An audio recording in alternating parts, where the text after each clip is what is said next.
the Association of Certified Fraud Examiners. Together, reducing fraud worldwide. So there are different types of investigations that might require using social media. The very basic would be just due diligence, background checks.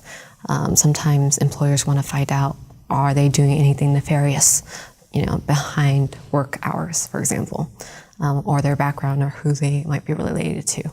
So for example, sometimes law firms come to us and say, a partner's thinking of switching firms, can you check his background and his profile, who his family is, who his connections are, just to see if everything professionally and in his private life match. So that's one instance. Another one would be asset searches. So a lot of people will post on social media where they're vacationing, where their vacation homes are, who they're with. Business associates or family friends, for example, might follow them. So this gives you an idea of who you might want to check into, that they could have, companies together. That might be part of their asset class that you can take to your lawyers and then go into litigation. Doing that initial asset search is much cheaper than going straight into litigation. Because even if you went into litigation, you won, you don't know where the assets are, you can't recover them. Right? So that's another instance in which you can use it. Probably some of the most obvious roadblocks would be there's no profile at all, or the profile itself has nothing on it. So when you're faced with the first one where you can't find a profile, look at different variations of the name. So say in Vietnam, you have kind of like a Chinese way of spelling your name. So it's last name, first name, middle name, right? Some people will just drop the middle name and just do the last name and the first name. So doing various combinations might get you the profile that you want. In Facebook, doing that plus the filters on the left side when you're searching will also help you too. So you can search by, you can filter by location, by school, by company, for example. So that'll help you a lot too. In other cases, if I really can't find them, then I will try to find out their broader network and try to find those people and see if I can find them that way. Sometimes they end up being on one of the friends list in another name, right? So those are some ways to get over that roadblock. The other one is if they don't have much information. So probably Facebook might be able to help you the most because there are tools and techniques that you can use on Facebook that you can't for the others.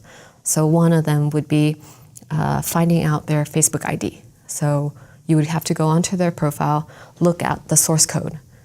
So you would right-click, Control F, Profile ID, then look at the number next to that profile ID.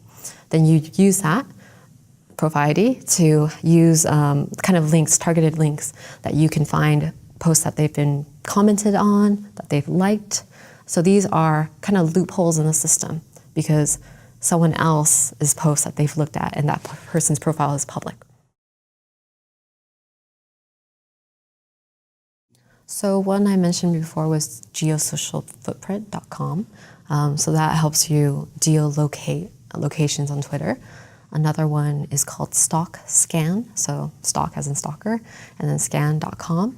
And this is basically kind of like a website that helps you use Facebook more effectively. Basically finding information that you can't readily see, but still publicly available. So it's the website version of the Facebook ID style that I showed you before. So that's another one. There used to be a lot of tools for Instagram, but Instagram's changed their settings so that third parties can't do certain things anymore. So in the past, you could look at people's profile pictures and who's liked it, for example. There were tools for that, but that's no longer available. Another one I like to use is actually a marketing tool. It's called Reportive. So what it is a Chrome extension for your Gmail account. And whenever you put in an email, it'll show you a corresponding LinkedIn or Twitter account or personal website. So whatever's linked to that email, it'll show you immediately. And marketers use it to build rapport. You can instantly see who that person is, their photo, their company. But as an investigator, you can find out what that email is attached to immediately.